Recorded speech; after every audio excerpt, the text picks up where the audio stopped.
Bienvenue au Fort Chambly. Nous sommes sur les rives du Richelieu. Avant même la construction d'un fort à cet endroit, des Amérindiens fréquentaient le site depuis déjà quelques millénaires.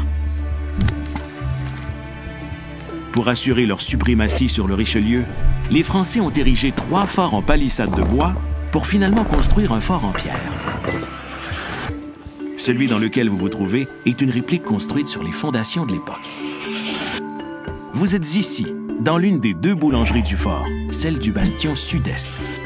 À vos pieds se trouvent les vestiges d'un four à pain. Vous me direz qu'il n'est pas facile d'y voir la forme d'un four à pain. C'est vrai. Heureusement, quand on parle à Madame Gisèle Piédalu, on comprend mieux. Il faut dire que c'est elle qui a dirigé les fouilles archéologiques qui ont eu lieu ici il y a déjà 40 ans. Le four à pain a une grande importance au sein d'une garnison. Les soldats mangeaient environ 1 livre à 2 livres de pain par jour. C'était une partie importante de leur alimentation. Le fort pouvait accommoder environ 500 soldats. Je pense que le maximum, c'était environ une centaine de soldats qui ont occupé le fort durant les pics d'occupation. Donc, on pouvait cuisiner environ 1000 à 2000 pains par jour. Au régiment anglais, plus précisément en 1842, on a transformé le four à pain en potager.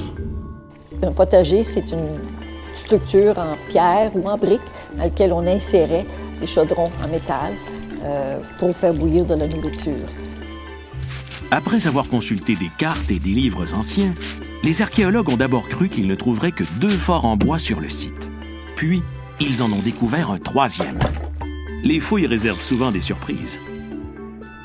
Comme le magasin du roi, un bâtiment très imposant où logeait le commandant et où on stockait les vivres.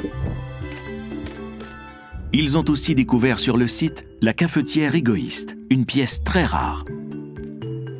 Fort Chambly, c'est un site excessivement fascinant, de par le nombre de vestiges qu'on a pu retrouver là, des différentes périodes de la préhistoire, du régime français, du régime anglais, et aussi la quantité d'objets associés à ces différentes périodes-là. Certains de ces objets-là sont rares, certains sont même uniques.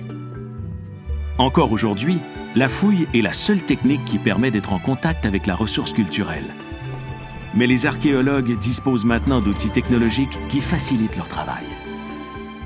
La démarche archéologique fait appel de plus en plus à des méthodes scientifiques qui viennent de d'autres domaines pour nous aider à connaître, à cibler et à interpréter aussi les vestiges que l'on retrouve.